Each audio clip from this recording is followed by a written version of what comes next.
Good morning traders അരീനയുടെ pre market റിപ്പോർട്ടിലേക്ക് ഏവർക്കും സ്വാഗതം. നിങ്ങളോടൊപ്പം ഞാൻ റഷീദ് തായ്ലാർ. ആദ്യമായിട്ട് ചാനൽ സന്ദർശിക്കുന്നത് സബ്സ്ക്രൈബ് ചെയ്യുക, അതുപോലെ മാക്സിമം വീഡിയോ ഷെയർ ചെയ്ത് സപ്പോർട്ട് ചെയ്യുക.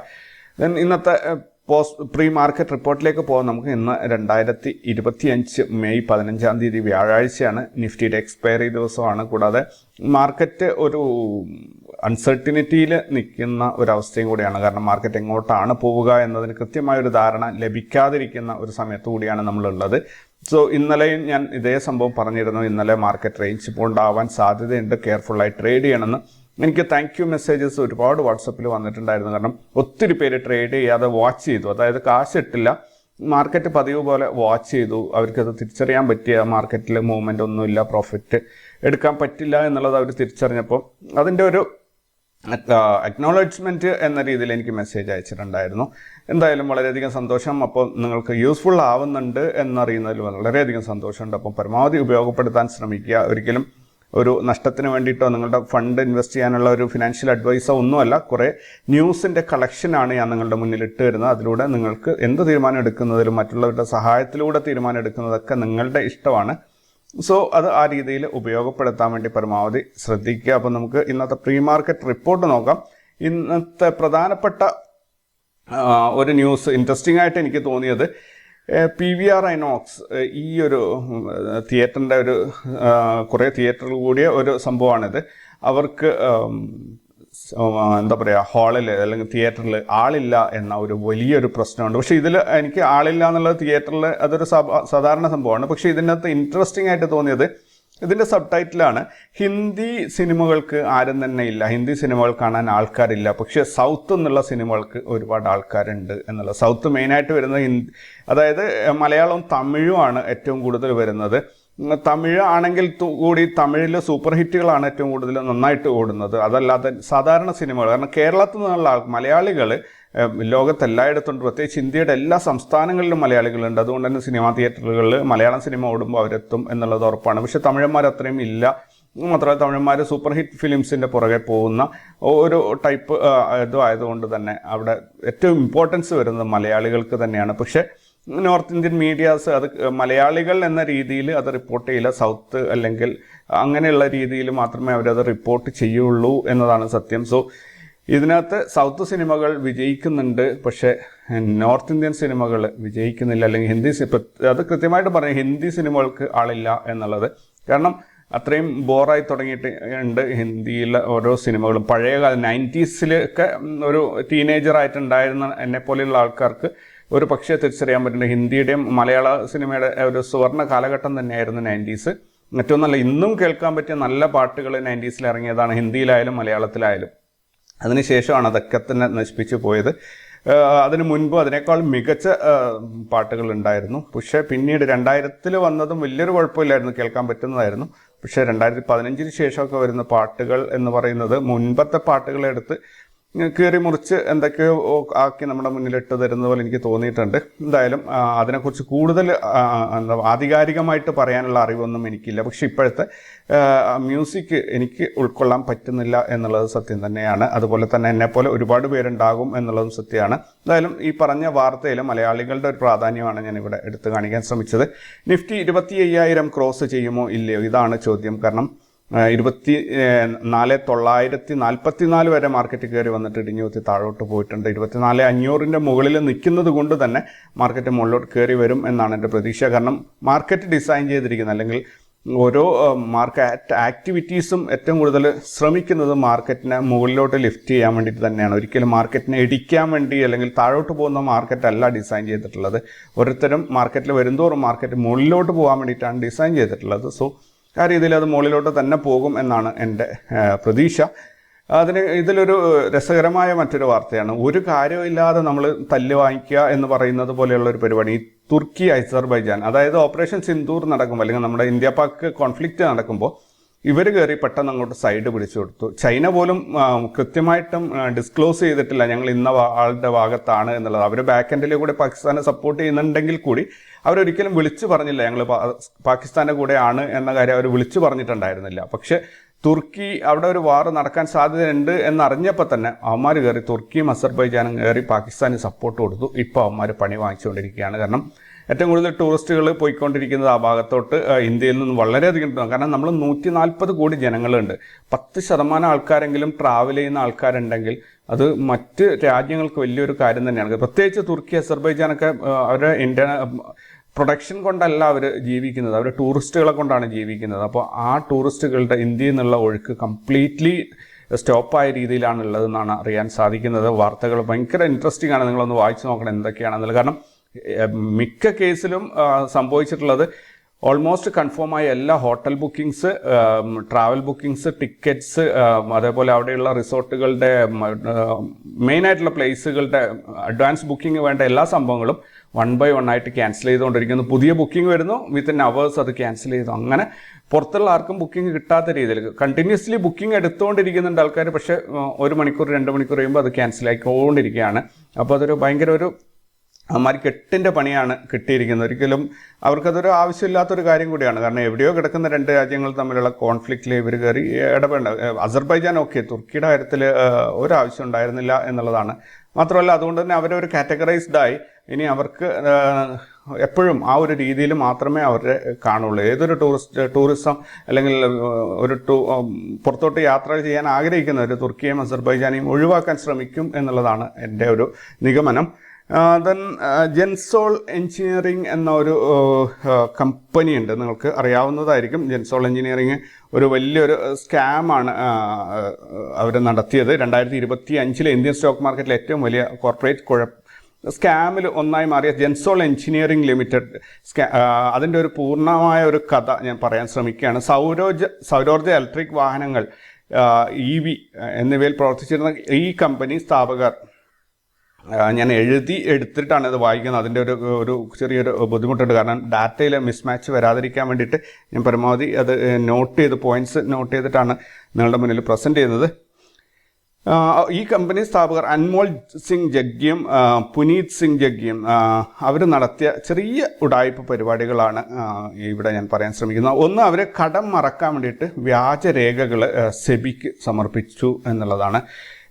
IREDA, PFC എന്നിങ്ങനെ 2-3 ഗവൺമെൻറ് കമ്പനികളിൽ നിന്നും അവർ ഇലക്ട്രിക് വെഹിക്കിൾസിന് വേണ്ടിയിട്ട് 977 കോടി രൂപ കടം എടുത്തിരുന്നു. ഈ കടം തിരിച്ചടക്കാത്തത് അത് മറക്കാൻ വേണ്ടിയിട്ട്, അത് ഒന്ന് കവറപ്പ് ചെയ്യാൻ വേണ്ടിയിട്ട് അവർ വ്യാജ ഡോക്യുമെൻ്റ് ഫോർജ് ചെയ്തിട്ട് സെബിക്ക് സമർപ്പിച്ചിരുന്നു. അപ്പോൾ അതേപോലെ ICRA, കെയർ റേറ്റിംഗ്സ് ഇങ്ങനെയുള്ള റേറ്റിംഗ് ഏജൻസികളോട് ഈ കടം എടുത്ത കാര്യമൊന്നും അവർ ഡിസ്ക്ലോസ് ചെയ്തില്ല. അവർ പല ഡോക്യുമെൻറ്റ്സ് ഉണ്ടാക്കിയിട്ട് ഇങ്ങനെയുള്ള കടങ്ങളെടുത്ത് അത് തിരിച്ചടച്ചു എന്നൊക്കെ പറഞ്ഞ് പല രീതിയിലുള്ള ഡോക്യുമെൻറ്റ്സ് ഉണ്ടാക്കി അവർ ഈ കമ്പനികൾക്ക് സമർപ്പിച്ചു. അങ്ങനെ അതൊരു പ്രശ്നം ആയിക്കൊണ്ടിരിക്കുന്നതിൻ്റെ ഇടയിലാണ് എന്താ പറയുക, ഈ ഇലക്ട്രിക് ക്യാബ് എന്നൊരു കൺസെപ്റ്റ്, ഒരു പ്രൊജക്റ്റ് അവർ തുടങ്ങിയിരുന്നു ബ്ലൂ സ്മാർട്ട് എന്നൊരു കമ്പനിക്ക് വേണ്ടിയിട്ട്. അപ്പോൾ അവരുടെ അടുത്ത് നിന്ന് ബ്ലൂ സ്മാർട്ട് ഇലക്ട്രിക് വെഹിക്കിൾസ് വാങ്ങിക്കാൻ വേണ്ടിയിട്ട് IRDA നിന്നും PFC നിന്നും ലോൺ എടുത്തിട്ട് 664 കോടി രൂപ ഈ ജെൻസോൾ എഞ്ചിനീയറിങ്ങിന് കൊടുത്തിരുന്നു. അപ്പോൾ 977 കോടി രൂപ, അതിൽ 664 കോടി രൂപ അവർ ഈ ആവശ്യങ്ങൾക്ക് ഉപയോഗിച്ച് ഈ ജെൻസോൾ എഞ്ചിനീയറിംഗ് ഉപയോഗിച്ചിട്ടുണ്ട്. പക്ഷേ 262 കോടി രൂപ പോയ വഴിയില്ല, എങ്ങോട്ടാണ് പോയത് എന്ന് കാണാൻ സാധിച്ചില്ല. അവസാനം തപ്പിപ്പിടിച്ച് സെബിയുടെ അന്വേഷണത്തിലെല്ലാം കൂടി കണ്ടെത്തി നോക്കുമ്പോൾ ഇവർ ഡൽഹിയിൽ പല സ്ഥലങ്ങളിൽ ലക്ഷറി അപ്പാർട്ട്മെൻറ്റ്സ്, അവരുടെ ഭാര്യ മാതാവിന് കോടികളുടെ ഡയമണ്ട്സും സംഭവങ്ങളും സമ്മാനം കൊടുത്തു, ഭാര്യയ്ക്ക് കൊടുത്തു. അങ്ങനെ അവരിലെ മെയിൻ പ്രൊമോട്ടേഴ്സ് അവർ അത് ദൂർത്തടിച്ചു എന്ന് തന്നെ പറയാൻ പറ്റും. എന്തായാലും 2025 ഏപ്രിൽ നമ്മുടെ സെബി ഒരു ഇൻ്ററിം ഓർഡർ പുറപ്പെടുവിച്ചു ഈ ജഗ്ഗി സഹോദരന്മാരെ കുറിച്ച്. സ്റ്റോക്ക് മാർക്കറ്റിൽ അവരെ നിരോധിച്ചുകൊണ്ടാണ്. ഞാൻ ഈ ഇടയ്ക്ക് ന്യൂസിൽ ഈ ഒരു കാര്യം വായിച്ചിരുന്നു, എത്ര പേർ ശ്രദ്ധിച്ചു എന്ന് അറിയില്ല. എന്തായാലും 1124 രൂപ ഉണ്ടായിരുന്ന പ്രൈസ്, സ്റ്റോക്കിൻ്റെ പ്രൈസ്, ഈ ജെൻസോൾ എഞ്ചിനീയറിങ്ങിൻ്റെ സ്റ്റോക്കിൻ്റെ പ്രൈസ് 59 രൂപയിലേക്ക് ഒറ്റയടിക്ക് ഇടിഞ്ഞ് താഴോട്ടെത്തി. അതോടുകൂടി അത് മൊത്തം പ്രശ്നമായി. അപ്പോൾ എൻഫോഴ്സ്മെൻറ്റ് ഡയറക്ടറേറ്റിൻ്റെ ആൻറ്റി മണി ലോണ്ടറിങ് നിയമപ്രകാരം അവരും അന്വേഷണം തുടങ്ങിയിട്ടുണ്ട്. എന്തായാലും ഒരു കോർപ്പറേറ്റ് ഗവേണൻസിൻ്റെ ഒരു പരാജയം തന്നെയാണ് ഇത് കാണാൻ സാധിക്കുന്നത്. കാരണം ഒന്ന്, നാട്ടുകാരുടെ ഒരു IPO പുറത്തിറക്കുമ്പോൾ അല്ലെങ്കിൽ ഏത് രീതിയിലായാലും ഒരു പബ്ലിക് ലിസ്റ്റഡ് കമ്പനിയുടെ പ്രൊമോട്ടേഴ്സിന് കൃത്യമായ ഒരു ധാരണ ഇല്ലെങ്കിൽ നാട്ടുകാരുടെ കാശ് നഷ്ടപ്പെടും എന്നതിൽ യാതൊരുവിധ സംശയമില്ല. ഇതിനകത്ത് ഒരുപാട് കമ്പനി IRITA അവർക്ക് പ്രശ്നമാണ്, ഫിനാൻഷ്യൽ പ്രോബ്ലംസ് വന്നു. ഗവൺമെൻറ് കമ്പനി ആണെങ്കിൽ കൂടി ദെൻ ബ്ലൂ സ്മാർട്ട് അവർക്കും പ്രശ്നമാണ്. ഈ ജെൻസോൾ എഞ്ചിനീയറിങ്ങിൻ്റെ ഷെയർ ഹോൾഡേഴ്സിന് പ്രശ്നമാണ്. മൊത്തത്തിൽ ആൾക്കാരുടെ കാശ് ഇനിയിപ്പോൾ ഇവർ കുറേ കാലം ചിലപ്പോൾ ജയിലിലോ എവിടെയെങ്കിലും കിടക്കും, പിന്നെ അതങ്ങ് പോവും, അത്രയേ ഉള്ളൂ. കാശ് പോയവർക്ക് പോയി എന്നുള്ളതാണ് സത്യം. എന്തായാലും ആർക്കും കാശ് നഷ്ടപ്പെടാതിരിക്കട്ടെ, അത്രമാത്രമേ എനിക്ക് പറയാൻ സാധിക്കുള്ളൂ. അതേപോലെ ക്വാർട്ടർലി റിസൾട്ട്സിൻ്റെ കാര്യം ഒത്തിരി പേര് എന്നോട് ചോദിക്കുന്നുണ്ടായിരുന്നു. അപ്പോൾ എനിക്കിത് ന്യൂസിൽ ഇതെല്ലാം കൂടി ഉൾപ്പെടുത്തുക എന്നുള്ളത് ഭയങ്കര ഒരു ബുദ്ധിമുട്ടുള്ള കാര്യമാണ്. കാരണം അത് നമ്പേഴ്സ് വായിച്ച് ഒത്തിരി സമയം പോകും. മാത്രമല്ല അത് കൃത്യമായ ഒരു അനാലിസിസ് നടത്തണമെങ്കിൽ അത്യാവശ്യം ആ സ്റ്റോക്കുകളെ കുറിച്ച് പഠിച്ചിട്ട് തന്നെ ചെയ്യാൻ വേണം. അപ്പം 2500ഓളം സ്റ്റോക്കുകളുള്ളതിൻ്റെ റിസൾട്ടൊക്കെ പഠിച്ച് അനലൈസ് ചെയ്ത് പറയുക എന്നുള്ളത് പ്രാക്ടിക്കലി ഇമ്പോസിബിളാണ്. ഞാനൊരു കാര്യം ചെയ്തിട്ടുണ്ട്.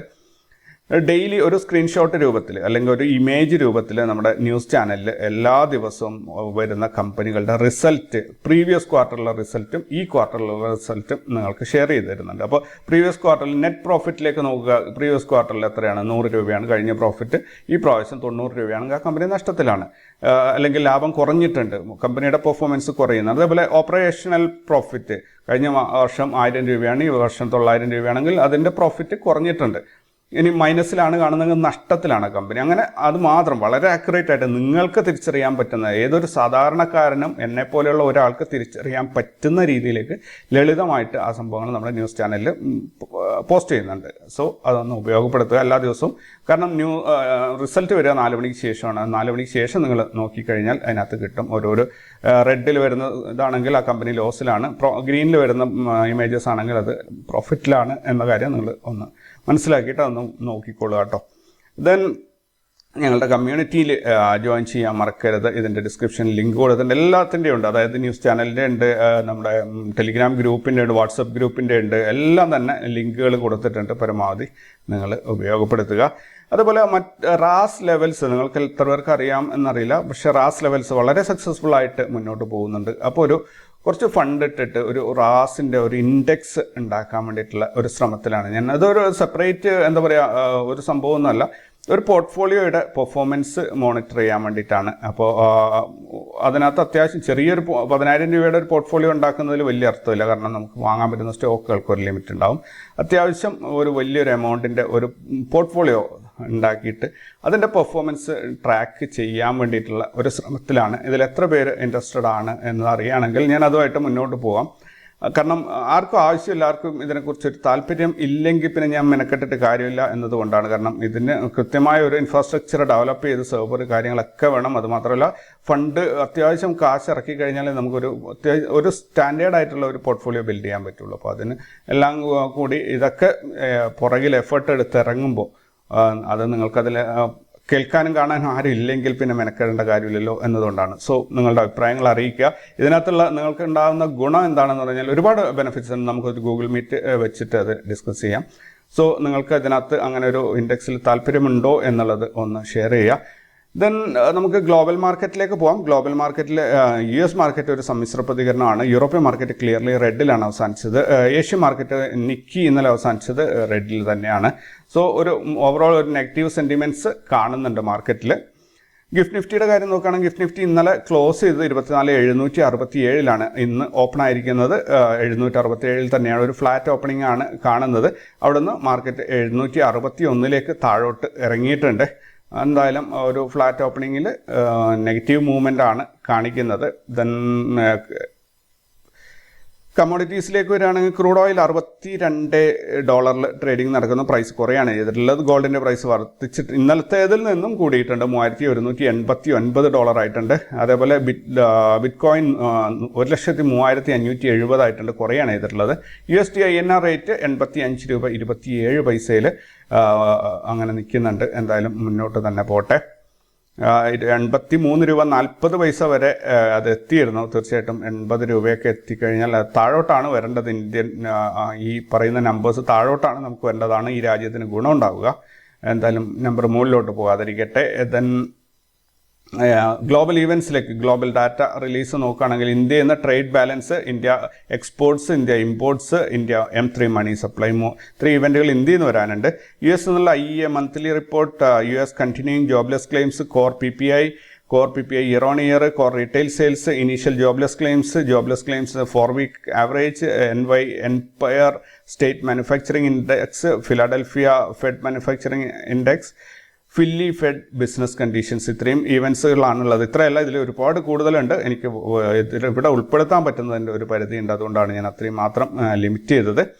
ദെൻ ഇന്ന് റിസൾട്ട് അനൗൺസ് ചെയ്യുന്ന കമ്പനികൾ എനിക്ക് തോന്നുന്നു 117 കമ്പനികളോളം ഉണ്ട്. അതിനകത്ത് കുറച്ചെണ്ണം ഞാൻ വായിക്കാം. Datamatics global services, Godfrey Phillips India, Godrej industries, global health, endurance technologies, GR infra projects, Gujarat minerals and developments, Garware technical fibres, Esprit stones, Ecobond industries, Dhruv consultancy, Fortis Malar hospital, Elpro international, Dev plastics industries. ഇത്രയും കമ്പനികൾ. ഇത്രയല്ല, ഇതിൽ കൂടുതലുണ്ട്. ഏതാനും കമ്പനികളാണ് ഞാൻ വായിച്ചിട്ടുള്ളത്. F&O ബാനിൽ വന്നിരിക്കുന്നത് 3 കമ്പനികളാണ്. CDSL, Hindcopper, Manappuram finance. ഈ 3 കമ്പനികളാണ് ഇന്ന് F&O ബാനിൽ വന്നിട്ടുള്ളത്. ദെൻ ഇൻസ്റ്റിറ്റ്യൂഷണൽ ആക്ടിവിറ്റീസ് നോക്കുകയാണെങ്കിൽ ഫോറിൻ ഇൻസ്റ്റിറ്റ്യൂഷൻസ് 931 കോടിയുടെ ബൈങ് ആണ് ചെയ്തത്. ഡൊമസ്റ്റിക് ഇൻസ്റ്റിറ്റ്യൂഷൻസ് 316 കോടിയുടെ ബൈങ് ആണ് ചെയ്തത്. അങ്ങനെ മൊത്തത്തിൽ 1248 കോടിയുടെ ഇൻവെസ്റ്റ്മെൻറ്റ് ഇന്ത്യൻ മാർക്കറ്റിൽ എത്തിയതായിട്ടാണ് കാണാൻ സാധിക്കുന്നത്.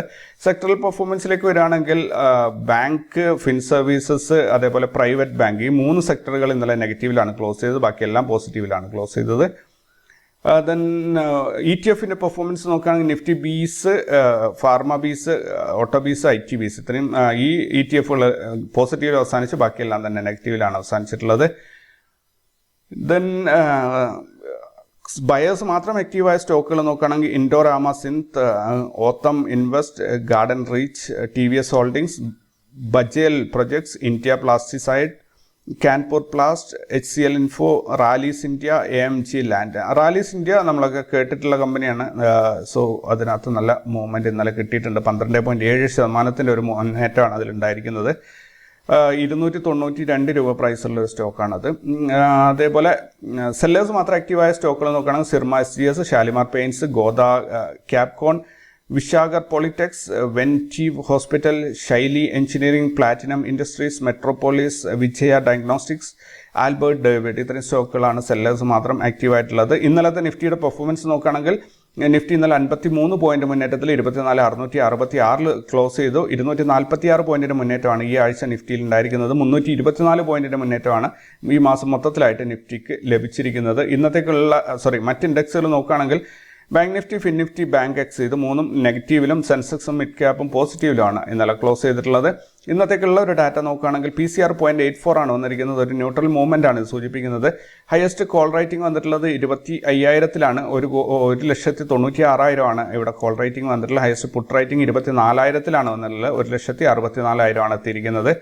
വിക്സ് 17.23 എത്തിയിട്ടുണ്ട്. താഴോട്ടാണ് വന്നുകൊണ്ടിരിക്കുന്നത്. സ്പോട്ട് പ്രൈസ് 24,666 ഇന്നലെ ക്ലോസ് ചെയ്തു. 24,944 വരെയും കയറിപ്പോയതായിരുന്നു മിഞ്ഞാന്ന്, 2 ദിവസം മുമ്പ്. ദെൻ തിരിച്ചിറങ്ങി വന്നതാണ്. CPR ഇന്നത്തെ 662, 657, 652, 10 പോയിന്റ് ഗ്യാപ്പിലാണ് CPR ഉള്ളത്. ഓൾമോസ്റ്റ് ഒരു നാരോ CPR എന്ന് തന്നെ പറയാം. നോട്ട് റേറ്റ് സോൺ വന്നിരിക്കുന്നത് 659, 633, 26 പോയിന്റിൻ്റെ ഒരു നോട്ട് റേറ്റ് സോൺ ഉണ്ട്. എന്തായാലും 662 ഒരു ബ്രേക്ക് ഔട്ട് ലൈനായിട്ട് നമ്മൾ കൺസിഡർ ചെയ്യണം മുകളിലോട്ടുള്ളത്. അതേപോലെ താഴോട്ടുള്ളതാണെങ്കിൽ 633 കണക്ക് കൂട്ടണം. 29 പോയിന്റിൻ്റെ നോട്ട് റേറ്റ് സോണാണ് വന്നിട്ടുള്ളത്. വലിയൊരു കുഴപ്പമൊന്നുമല്ല, വളരെ നീറ്റായിട്ട് നല്ല മൊമെൻറ്റം കിട്ടാൻ സാധ്യതയുള്ള എല്ലാ സിഗ്നൽസും കിട്ടുന്നുണ്ട്. ദെൻ 24,662 കട്ട് ചെയ്തിട്ട് മുകളിലോട്ട് പോവുകയാണെങ്കിൽ 898 വരെയും പോകാനുള്ള എല്ലാ സാധ്യതകളും ഉണ്ട്.